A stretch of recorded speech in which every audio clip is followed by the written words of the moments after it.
Okay, so welcome to the fifth supplementary problems for Module 2.3, modeling using state space. So consider the following mass damper system. Before we tackle this, the second law of Newton states that the total force affecting a mass is equal to its mass times acceleration, which is basically F is equal to ma. Mass times acceleration is equal to the total force. So if we were to break down this force, the dampening force from another source, let's say over here, damping force 1 is plus damping force 2, which is this one, would be the same as this. Okay, so with that out of the way, let's now start our problem. So equation number 1. See, so we will write acceleration as v dot instead of a, since we are using state space model, and the three state variables that we are going to look for, or the derivative of the three states variable that we're trying to look for, would be v1 dot, v2 dot, and v3 dot.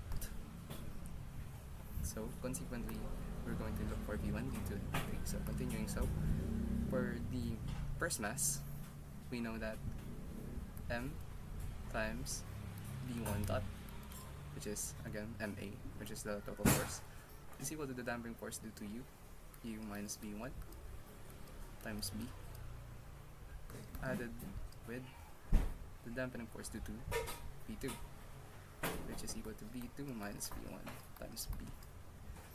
Okay, for the second equation, the same principles applies. The damping force, is equal to, or the total force is equal to m times the acceleration of the second mass, which is again affected by the damping force due to the mass 1, which is b1 minus b2 times b, plus the damping force due to b3, which is b3 minus b2 times b. And the third equation, note that this is an imaginary zero mass. So the complete equation would actually be m times the acceleration of b3, or the acceleration of mass 3, times is equal to the damping force due to mass 2, which is b2 minus b3 times b. And the imaginary mass here, 0 minus v3 times b. Dampening force due to the imaginary mass here. Okay. So now with that out of the way, let's simplify the equations.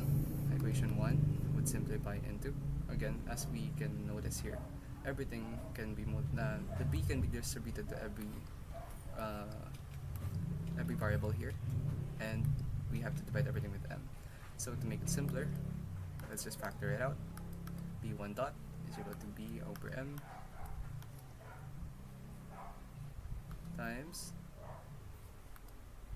there's a negative v1 here and a negative v1 here, negative 2 b1, there's 1 b2 plus b2, there is no v3, so plus 0, and then there's 1 u, so plus u. For the second equation, let's do the same thing. Let's factor out b over m. Now we have, there's 1 b1 here, so 1. There's 2 b2s, negative b2s actually, negative 2 b2, and 1 positive b3, and no u's. Now there's number 3, equation number 3. Do the same thing, factor out b over m. We now have 1 b2, there's no b1, so it's 0, plus b2 minus 2 b3 plus 0 again, there's no u. So now we can proceed to writing its state space equation for the input. Okay, let me just copy this and go to the next page. I'll keep it down here since it's quite big.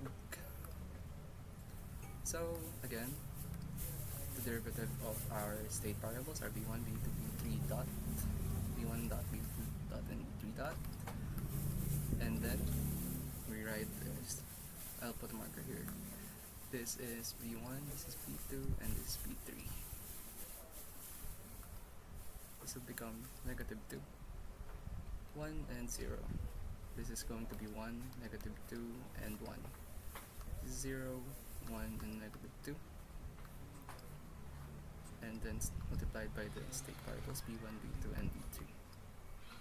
If I hadn't mentioned before, the output that we're looking for would be here at B2, the force acting upon B2. So, before I finish that out, okay, I need to move it because there's no more space. Let's move it a bit here. And from the equations here, we can see that only V1 has a value of U. So it's 1, 0, 0 times U. Okay, so that would be the answer for the input state space matrix. Now for our output. Since we already have an equation for output, we know that let's name output as zeta.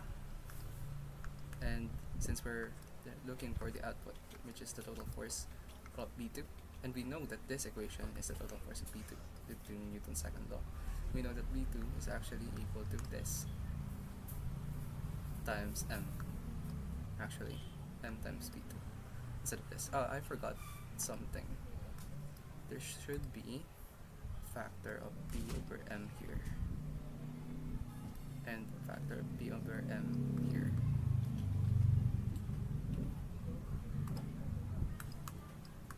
Correct, yeah. I forgot that I took it out. Okay, so with that out of the way, now we have this. We can get this equation from this by just taking back m and putting it here. So we do know that zeta would equal b times 1, negative 2, and 1. And then write the state variables, b1, b2, and b3. Can this be noticed in OBS? Let me check. Yes, it's still viewable in OBS, okay. We add also here the value of u, and we all know it's 0, so we give number 0, 0 b. So this would be it for the fifth supplementary problem for state space modeling.